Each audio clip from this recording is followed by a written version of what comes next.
Welcome to Hellcat's King of the Hill podcast. Yeah, so glad to be here. I am so hyped for this one.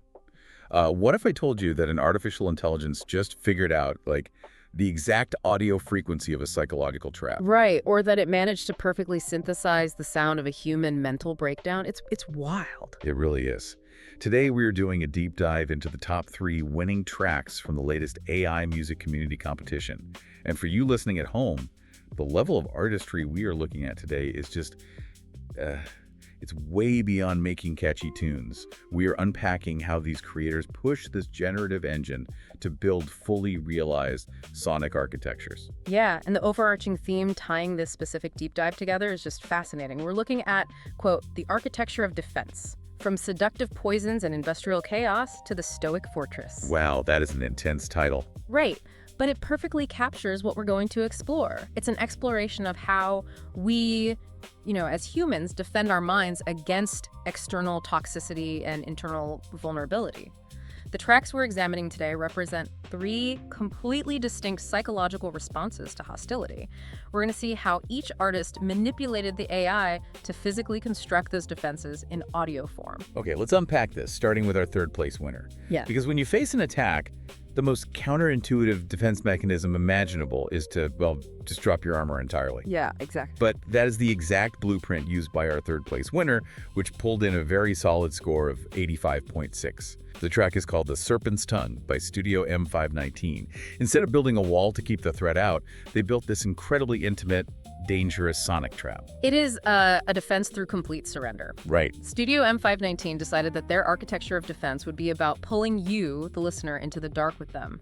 They designed an atmosphere that neutralizes any resistance by making the danger feel completely irresistible. I was looking at the style prompts they fed the AI for this, blending dark alternative rock with world music influences, and then they layered in warm analog tape saturation and spring reverb. Yeah, that saturation prompt is key. But I struggle to believe an AI actually understands the psychological weight of those terms, Isn't it just copying the acoustic data of some old smoky recording studio? Well, it goes deeper than just mimicking an old room.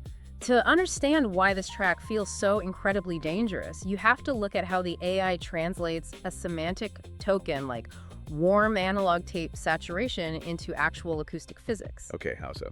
When real analog tape saturates, it introduces this very specific low-order harmonic distortion. The AI algorithm maps that exact distortion pattern to the audio. And to the human brain, that subtle, fuzzy distortion mimics the physical sensation of someone speaking right next to your ear. Wait, really? So it's basically tricking your brain? Exactly. So when Studio M519 prompts for that, they are essentially commanding the AI to invade your personal space. Oh, wow. That actually makes the spring reverb prompt even more insidious. Right. Because, a digital hall reverb sounds massive and empty, but a spring reverb sounds like you're trapped inside a small, vibrating metal box. They really built a Venus flytrap for the soul here.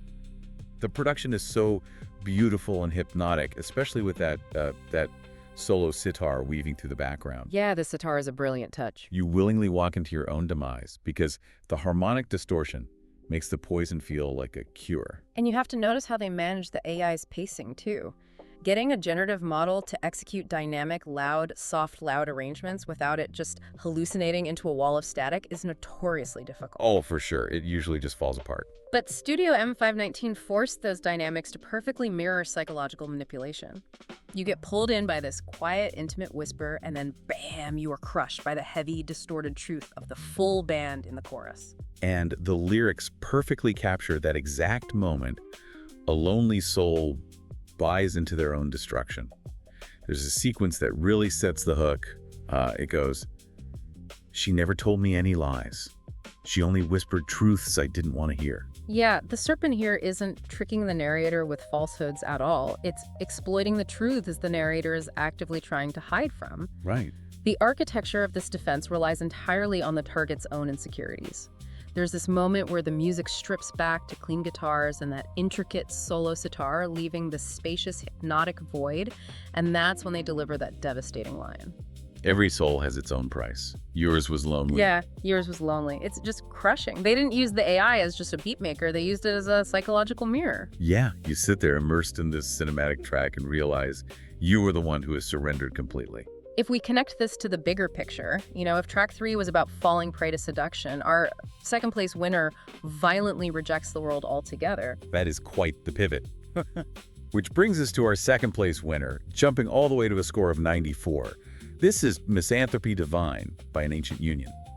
And if the last track was a velvet trap, this is an aggressive, offensive architecture. Oh, absolutely. It's a misanthropic lash-out. They built a barricade of pure, untamed chaos. An Ancient Union really took the concept of a defense mechanism and just weaponized it. They decided the best way to protect the mind is a wildly unpredictable, overwhelming offense that just keeps everyone at a massive distance. The style prompts for this are borderline schizophrenic. I mean, they mixed 90s industrial shock rock, trap, and then out of nowhere, theatrical jazz. Yeah, the jazz threw me for a loop. Right. And I have to ask you, from an engineering standpoint, how does an artist successfully command an AI to toggle between the intimate warmth of brushed jazz drums and the sheer violence of clipped digital chaos without the song just falling apart into unlistenable garbage?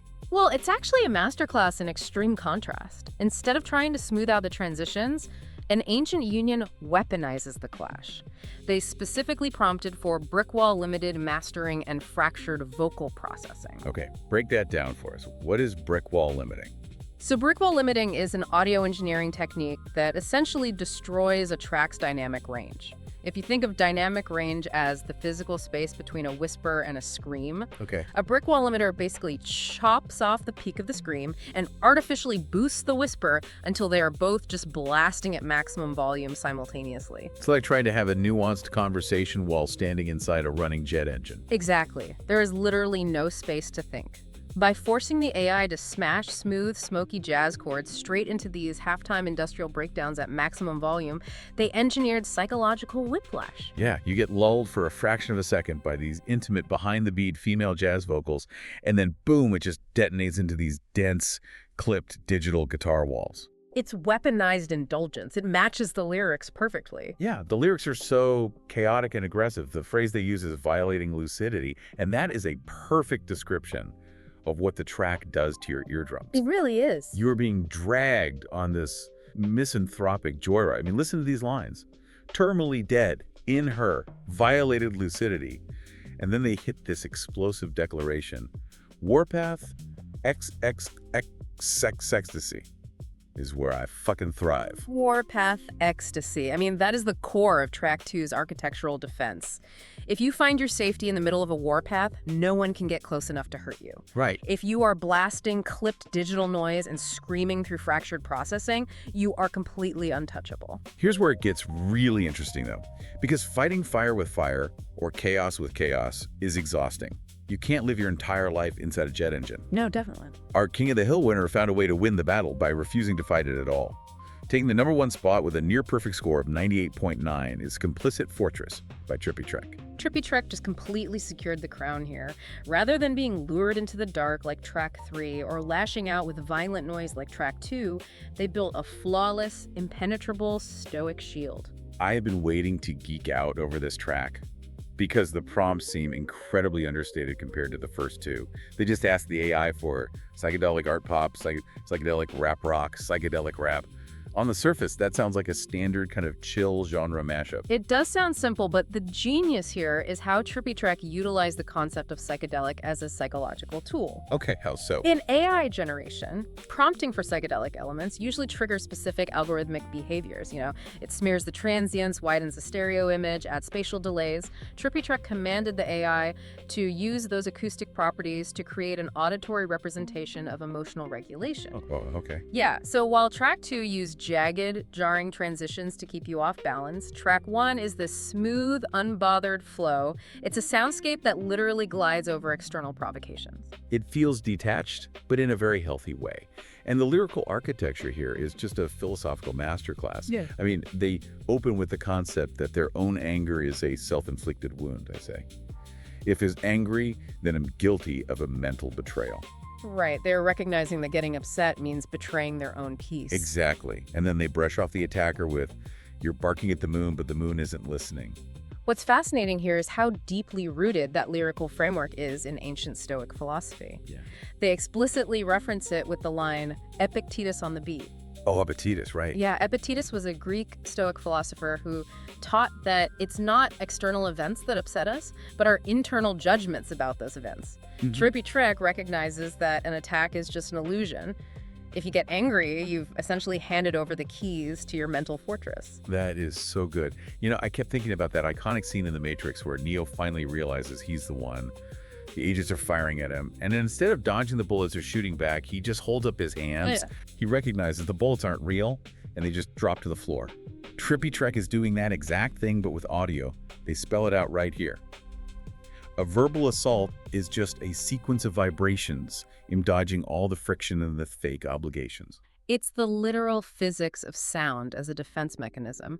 When someone screams an insult at you, it is objectively just a sequence of sound vibrations hitting your eardrum. It possesses zero inherent power. Right, it's just moving air. Exactly. It only gains the power to hurt you if your brain decides to decode those vibrations and assign them emotional weight. Which is why the delivery of the next line is so crucial. They rap, "You hit me with a slur and I just treat it like a breeze." Treating insults like a breeze, it's brilliant. It really is. The AI's vocal delivery there is so remarkably smooth. It's not defensive at all. It's genuinely just unbothered. And Trippy also addresses the psychological trap of feeling victimized, which is another huge layer of this Stoic fortress. They have this line about taking every little word and setting sail to a land where they're a victim. They call it a boring narrative. Oh, calling the victim mentality a boring narrative strips all the drama out of being attacked. It completely reframes the conflict. Right. They are choosing to maintain control. They explicitly state that if someone actually succeeds in getting under their skin, it's a failure of their own architecture. The responsibility to keep the fortress locked is entirely on them. And what's wild is how they program the listener to engage with that responsibility. There's a literal breathing exercise embedded in the track. Oh yeah, the timing on that is incredible. They force the AI to pace the musical arrangement to mimic the exact timing of a physiological reset. It creates this physical gap between the stimulus and the response. It's incredible. So what does this all mean? Well, I mean, if we step back and look at the sheer scale of the journey today, we went from the seductive, fatal surrender of Studio M519, where the defense was to give in completely to toxic vulnerability. Then we examined the chaotic, industrial barricades of an ancient union, using aggressive noise to lash out. And finally, we scaled the ultimate untouchable stoicism of Trippy, utilizing spacious detachment to render all attacks completely harmless. It is wild to realize that these totally different emotional responses were sculpted from the exact same blank algorithmic canvas. It really leaves you with a final, pretty provocative thought to mull over. Lay it on me. We spend so much time marveling at how AI can mimic our voices, right? Or how it can perfectly emulate our instruments. But what happens when we start using AI to perfectly emulate our psychological armor? Oh, wow. Are we just teaching machines how to make music, or are we mapping the very blueprints of human emotional survival? That is heavy. We are literally teaching the machine how to defend itself. Well, on that note, thank you for listening to Hellcat's King of the Hill podcast. Make sure to check the description to hear the full tracks and join the server if you want to play in King of the Hill.